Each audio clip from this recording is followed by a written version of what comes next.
Setengah golongan bahkan agama yang mengatakan bahwa hari kiamat itu tidak ada. Kerana alam semesta ini qadim, kekal abadi. Maka dibantah dalam sifat 20. Wujud, qidam, baqa, mukhalafatuhu lil hawadith. Qiyamuhu binafsihi wahdaniyah, qudrat, iradat, ilmun, hayat, sama', basar, kalam. Ini disusun oleh akidah Asy'ariyah untuk membantah orang yang mengatakan ada dua yang qadim selain daripada Allah Subhanahu wa taala.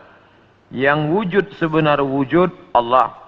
Sedangkan kita wujud kerana kita diwujudkan. Ada yang maha mewujudkan, yaitu wajibul wujud Allah. Wujud qidam, kekal. Yang qidam itu qadim Allah Subhanahu wa taala. Bila ada orang mengatakan bahawa alam ini qadim, maka syiriklah dia. Kerana ada dua yang qadim, Allah dan alam.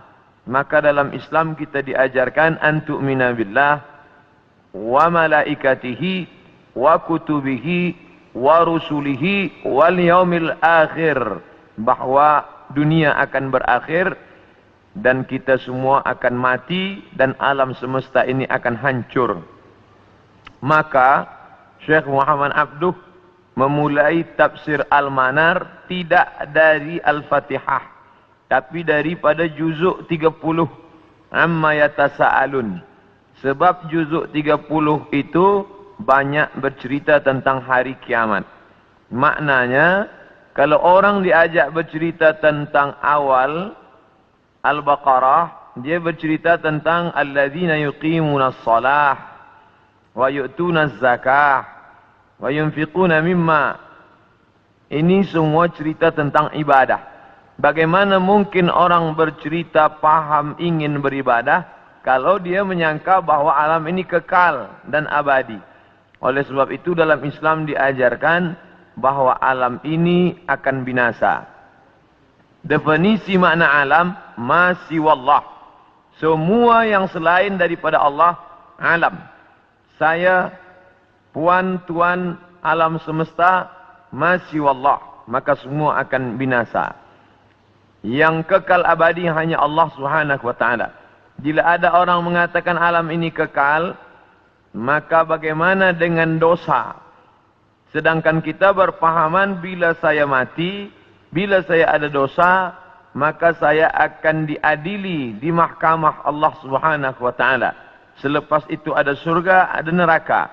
Sedangkan mereka yang berpahaman bahawa alam ini tidak binasa, maka roh itu masuk dari satu tubuh ke tubuh yang lain. Roh saya keluar, masuk ke tubuh yang lain. Boleh masuk ke tubuh manusia, jasad manusia, boleh pula jasad haiwan yang dikenali dengan reinkarnasi. Masuk roh dia ke tempat yang lain. Ini di antara pahaman yang meyakini bahawa alam ini tidak berakhir. Maka ada tiga agama yang disebut samawi, sama langit, walaupun sudah mengalami perubahan, tapi ada persamaan kita dengan mereka. Sama-sama percaya Allah, sama-sama percaya ada Rasul Nabi utusan Allah, dan sama-sama bahawa dunia akan kiamat, maka datanglah hari akhirat. Islam, Yahudi, Nasrani. Maka mereka disebut dengan samawi kerana ada tiga titik persamaan. Maka bila kita buka Quran juzuk 30, bercerita tentang alam akan berakhir. A'udzubillahi minasyaitonirrajim. Idza as-samaa'u fatarat, ketika langit terbelah. Sekarang ada isu global warming, panas. Mengapa panas dunia ini?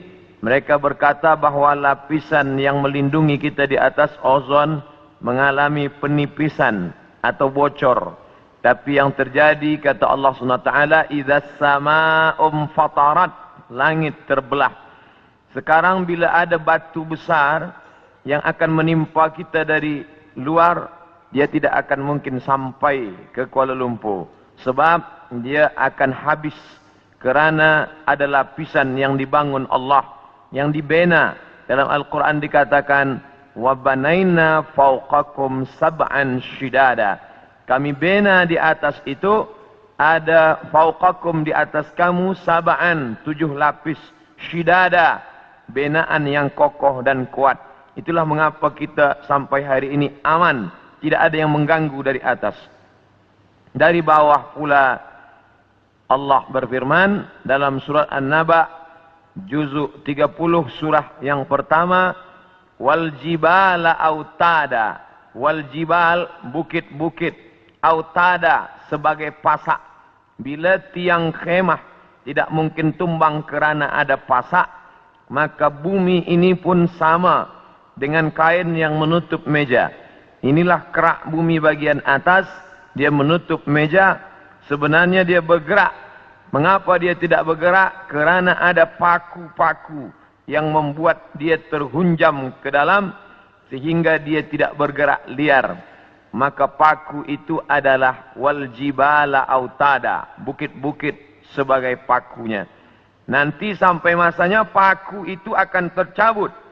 Itulah yang disebut Allah, wa takunul jibal kal ihnil manfush.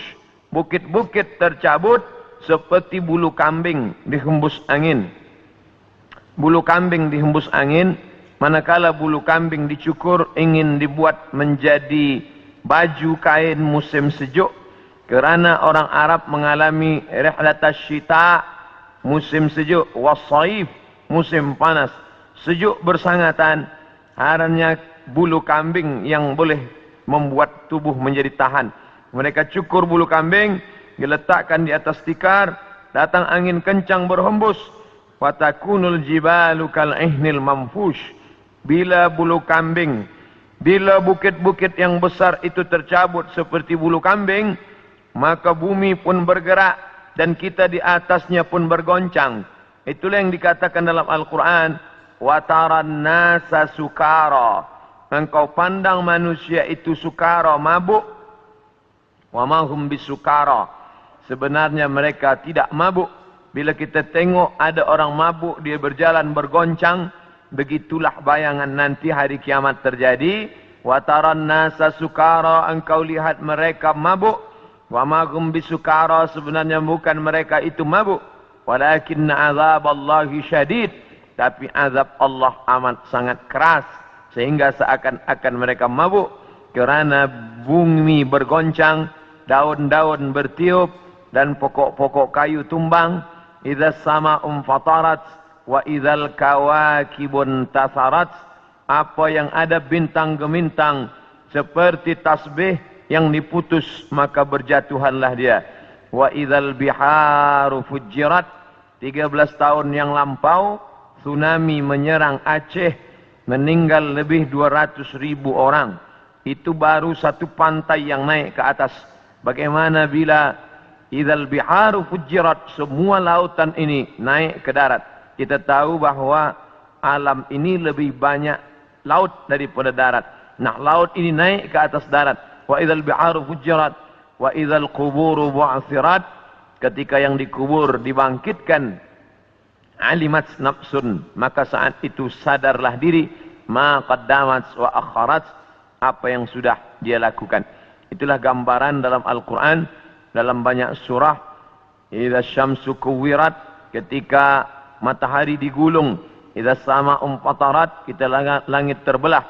Dari mulai surat An-Naba sampai An-Nas, itu kebanyakan bercerita tentang hari kiamat. Maka saya sendiri pernah mengajarkan tafsir surah-surah pendek. Kerana dengan mengkaji tafsir surah pendek ini, juzuk 30, membangkitkan rasa takut kepada Allah, memahami bahawa alam ini akan berakhir dan dunia akan kiamat. Nah, yang jadi masalah bila dia terjadi. Maka datanglah seorang sahabat bertanya kepada Nabi Muhammad sallallahu alaihi wasallam, "Ya Rasulullah, mata sa'ah, bila kiamat itu terjadi?" Nabi tak jawab. Itu menunjukkan bahawa Allah tidak berikan wahyu kepada Nabi untuk menetapkan hari, menetapkan hari, bulan, tahun. Nabi tidak menjawab, tapi Nabi balik bertanya, "Ma'adat talaha?" siapa tadi yang bertanya? Manakala Nabi menyampaikan tazkirah, orang ini bertanya, mata sa'ah. Nabi diam saja. Nabi terus berikan tazkirah. Selepas itu baru Nabi tanya, aina sa'il? Siapa yang bertanya tadi? Saya ya Rasulullah. Lalu kata Rasulullah, ma'a'datta laha. Apa yang sudah kau siapkan untuk hari kiamat itu? Menunjukkan bahawa hari, bulan dan tahunnya tidak diketahui siapapun. Bila hari ini beredar berita bahawa ada tulisan, ada orang yang mengetahui hari kiamat, maka bercanggah dengan Quran dan sunnah Rasulullah sallallahu alaihi wasallam. Kerana Nabi tidak pernah membicarakan itu kepada Sayyidina Abu Bakar, Umar, Uthman wa Ali wa an kulli sahabati Rasulillah ajma'in.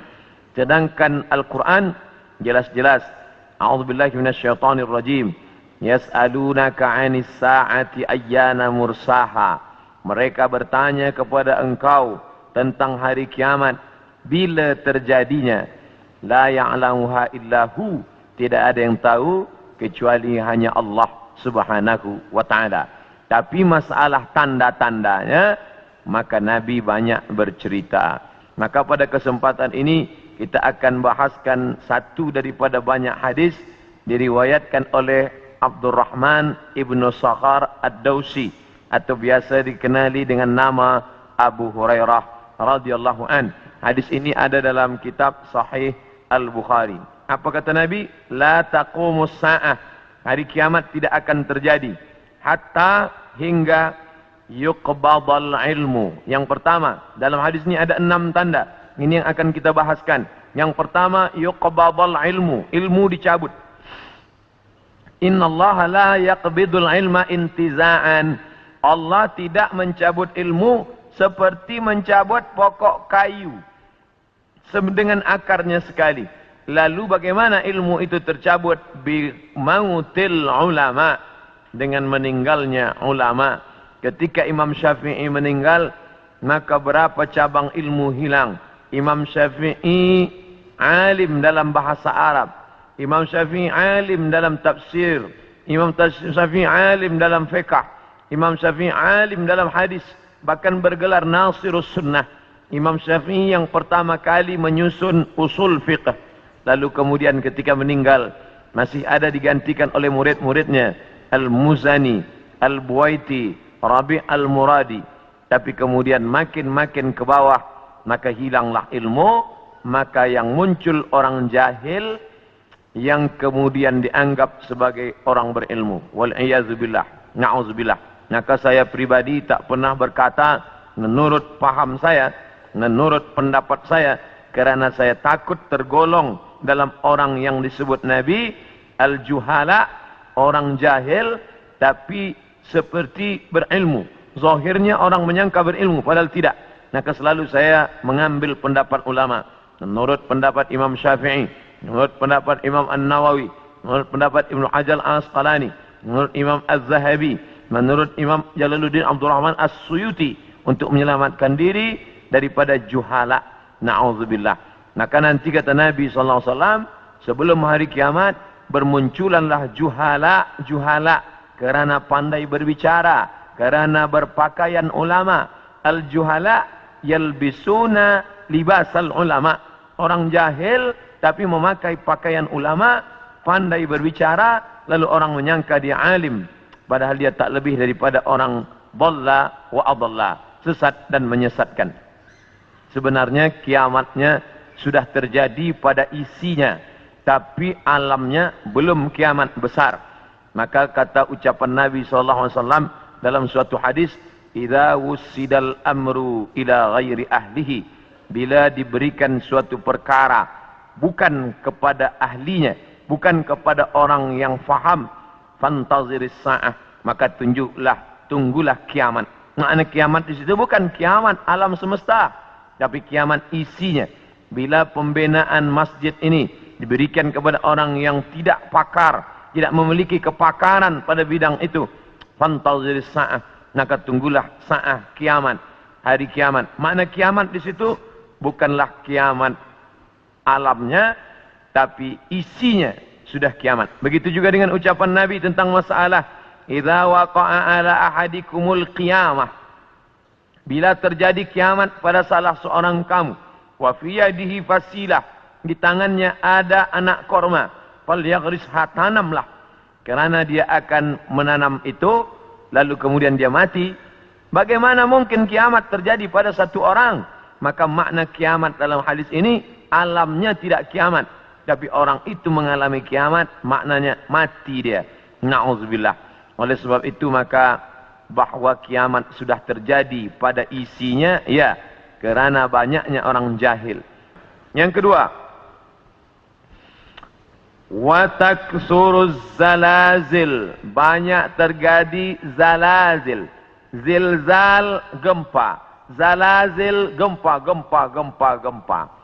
Maka kita lihat, idza zulzilatil ardu zilzalaha, bila sudah digoncangkan bumi itu, wa akhrajatil ardu athqalaha, dan dia menggoncangkan, lalu keluarlah isi yang ada di dalamnya.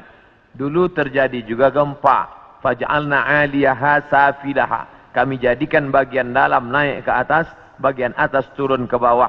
Amtarna 'alaihim, kami hujani mereka, bihijaratin, dengan batu, min sijilin mandud, dari tanah liat yang terbakar. Sudah lama terjadi, tapi hari ini terjadi lebih banyak lagi di banyak-banyak tempat. Bahkan gempa tak lagi terhitung. Hari ini terjadi di sini, hari ini terjadi di sini. Ini menunjukkan bahwa salah satu dari tanda-tanda itu sudah muncul mengingatkan kita. Apakah dengan terjadinya ini lalu kita stres, setelah ini lalu kita tidak beraktiviti, lalu setelah ini kita tidak lagi beramal? Bukan begitu makna memahami tajuk kajian kita ini. Dengan memahami tanda hari kiamat, bukan menyuruh kita berhenti bekerja, bukan menjadikan kita menjadi tidak bersemangat untuk mencari nafkah, malah judul tajuk kita siang ini membuat kita semakin bersemangat untuk beramal soleh, karena kita akan tetap mati menghadap Allah, maka yang dibawa serta adalah amal-amal. Makanya dalam sebuah ungkapan, bukan hadis Nabi, i'mal lidunyaka, beramallah untuk duniamu, ka'annaka ta'ishu abada, seakan-akan kau hidup untuk selamanya. Wa amal li akhiratika, beramallah untuk akhiratmu, ka'annaka tamutu ghadan, seakan-akan kau mati besok. Maka siang ini kita salat zuhur pukul 1:30, maka seakan-akan inilah zuhur yang terakhir. Saya akan sampaikan tazkirah ini dalam 60 menit. Selepas itu kita akan buka soalan, kita akan jawab masalah-masalah yang ditanyakan terkait dengan tajuk kita sebahagian besarnya. Maka selepas mengkaji tajuk tanda-tanda hari kiamat, bukan membuat kita lalu berhenti beramal, tapi membuat kita makin bersemangat beramal. Kerana ternyata alam akan berakhir, rumah yang besar akan hancur, kereta tak dibawa serta, yang dibawa hanyalah illal ladina amanu, iman, wa amilus salihat, dan amal-amal saleh. Lain daripada itu tinggal.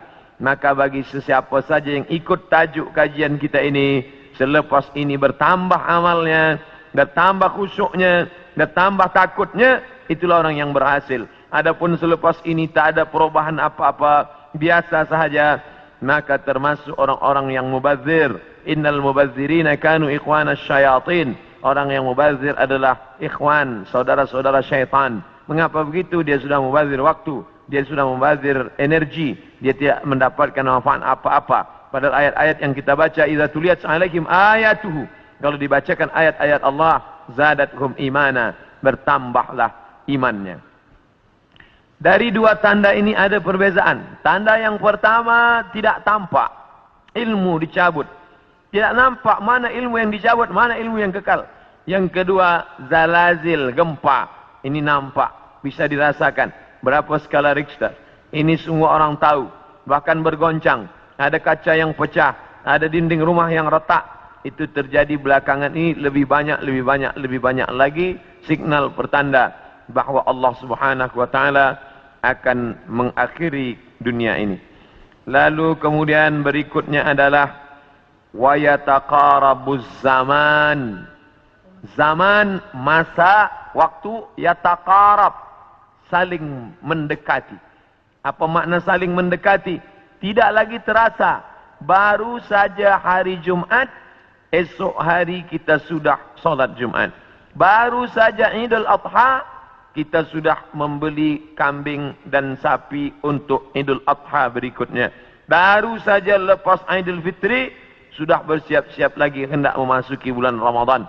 Itu kita rasakan sekarang. Apakah sebenarnya waktu itu berkurang? Waktu tidak berkurang. 24 jam, 12 jam siang, 12 jam malam. Dari dulu sampai begitu. Lalu mengapa terasa yataqarabuz zaman? Kerana ada alat-alat yang membuat kita merasa cepat. Dengan tumbuhnya alat-alat elektronik, datangnya internet. Sehingga zaman begitu cepat tak terasa. Dulu orang duduk lama terasa baru berakhir petang hari. Tapi hari ini tak terasa. Petang, siang, malam berputar begitu cepat. Wa yataqarabuz zaman. Maka ini kita rasakan, makin hari makin kuat. Apa yang ada pada kita masa kecil dulu, sekarang sudah tidak ada lagi. Permainan-permainan anak kecil seperti layang-layang, seperti gasing dan lain sebagainya. Orang sudah bermain digital semua. Dan hilanglah permainan yang mengambil masa waktu ini. Lalu kemudian waktu semakin pendek dan puncanya adalah orang sudah tidak lagi peduli kepada jiran tetangga, tak lagi memperdulikan masa, sehingga hilanglah apa yang diberikan Allah. Padahal Allah SWT berikan masa ini dan kita semua akan ditanya tentang masa yang sudah kita pakai. La tazulu qadama 'abdin, kaki anak Adam tidak akan bergeser, pindah di satu tempat lain. Hatta yus'al, sampai hingga ia ditanya. Pertanyaan banyak. La tus'alunna yawma idzin 'anil na'im.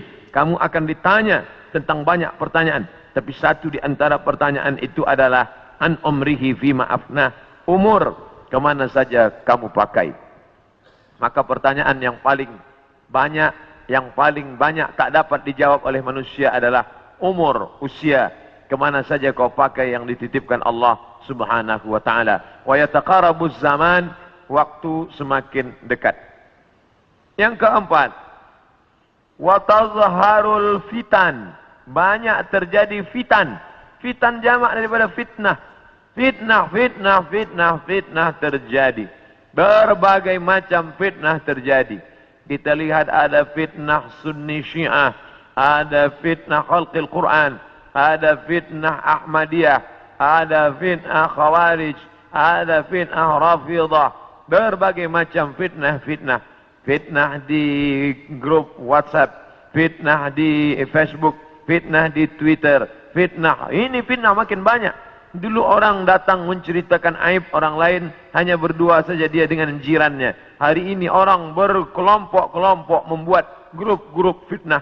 Hingga semakin besar, semakin habis waktu disebabkan itu semua.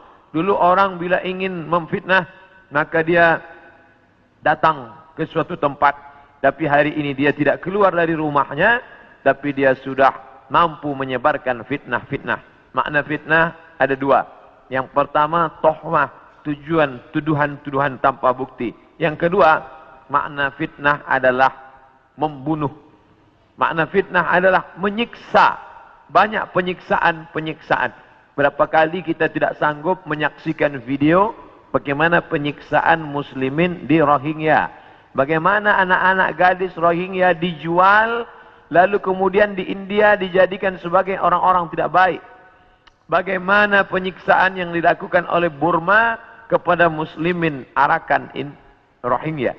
Bagaimana kemudian yang terjadi di Palestina hari ini sampai hari ini tetap berlanjutan terus. Na'udzubillah. Maka betul kata Nabi SAW, kalau sudah dekat masa hari kiamat, maka yang terjadi adalah yaksurul fitan. Maka banyaklah fitnah terjadi. Makanya selalu sebelum salam kita katakan, Allahumma inni a'udzubika min azabi jahannam. Jauhkan kami daripada azab jahannam. Wa min azabil qabri, daripada azab kubur. Wa min fitnatil mahya wal mamat. Jauhkan kami dari fitnah hidup dan mati. Fitnah mati, azab. Dua fitnah mati. Azab kubur dan kemudian azab di akhirat. Tapi ada fitnah yang luar biasa. Fitnatul mahya. Fitnah ketika dalam hidup. Hidup pun dia sudah merasakan fitnah-fitnah yang luar biasa. A'udzubillah. Yang selanjutnya, yang kelima, yaitu yaksurul haraj. Haraj, kata Nabi, wa huwal qatslu, pembunuhan yang banyak. Bagaimana mereka boleh menghabisi kaum muslimin bertetangga dekat.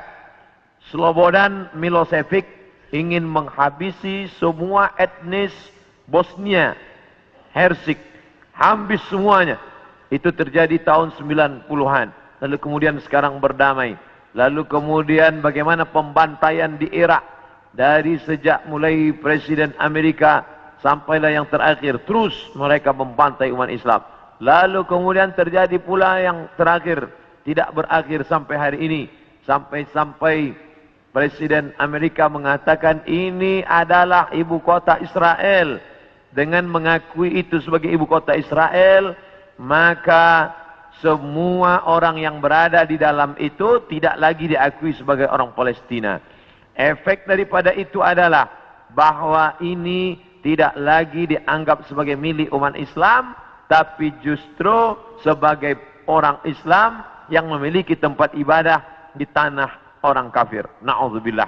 Oleh sebab itu, maka banyaklah al-haraj, pembunuhan. Dulu pun ada juga pembunuhan, betul, tak salah. Ada Romawi membunuh Persia, Persia membunuh Rom. Itu biasa, itu terjadi. Tapi zaman sekarang, pembunuhan merajalela karena alat untuk membunuh itu diciptakan lebih banyak. Senjata-senjata dari besi diciptakan lebih banyak lagi untuk menghabisi umat manusia. Maka itulah yang dikatakan Nabi, yakfirul haraj. Apa salah kita? Mengapa kita dihidupkan Allah di zaman ini?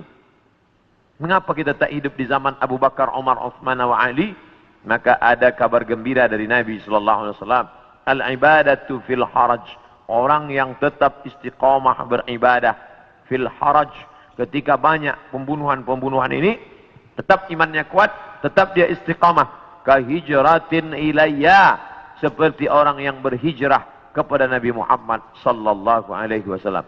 Mudah-mudahan kita termasuk orang yang tetap istiqamah dalam keadaan banyak pembunuhan dan kita seperti orang yang berhijrah walaupun sudah 1439 tahun lampau, tapi kita tetap diakui sebagai umat Muhammad sallallahu alaihi wasallam dan seperti orang yang berhijrah. Makanya sekarang ada orang istilah, ini adalah hijrah saya, ini adalah momen hijrah saya.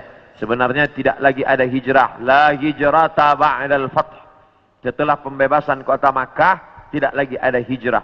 Yang dimaksud hijrah adalah pindah dari batil kepada hak, pindah dari syirik kepada tauhid, pindah dari jahil kepada ilm.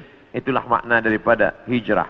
Kemudian yang keenam, hatta yaksura fikumul mal fayafidhu. Banyak orang yang melimpah ruah hartanya sampai yafidhu, seperti air yang penuh tumpah. Banyak orang-orang kaya. Dulu orang hanya kaya tapi masih ada batasnya. Sekarang ada orang yang amat sangat kaya tanpa batas, tapi tidak tahu lagi dia mau dibuat kemana kekayaan ini. Dan itu terjadi hari ini. Dulu orang kaya kerana dia berniaga, bekerja. Ada orang kaya karena dia menjual emas. Ada orang kaya karena dia beternak sapi, kambing. Ada orang kaya karena dia membuat kolam ikan. Artinya dia bekerja, keluar peluh keringatnya baru dia kaya. Hari ini ada orang yang duduk-duduk saja, tapi kekayaannya amat sangat melimpah ruah. Maka apa yang dikatakan Nabi SAW terwujud hari ini, menunjukkan hari kiamat itu hampir saja terjadi. Bahkan ketika Isra Mi'raj pun, Nabi melihat ada seorang perempuan tua yang melambaikan tangannya memanggil. Lalu Nabi bertanya kepada Jibril alaihissalam, siapa itu Jibril? Jibril menjawab, itulah dunia yang sudah tua. Walaupun sudah tua dia tetap berhias kerana dia tak ingin tua. Dunia dengan usianya yang tua, hampir kiamat, dia tetap berhias dengan perhiasan-perhiasan harta benda, dengan benaan-benaan yang besar. Tapi sebenarnya dia semakin tua dan sampai masanya terjadilah apa yang dikatakan Allah Subhanahu wa taala, hancur semuanya, berkeping, tak bermakna sama sekali. Maka ini salah satu tanda yang dikatakan Nabi sallallahu alaihi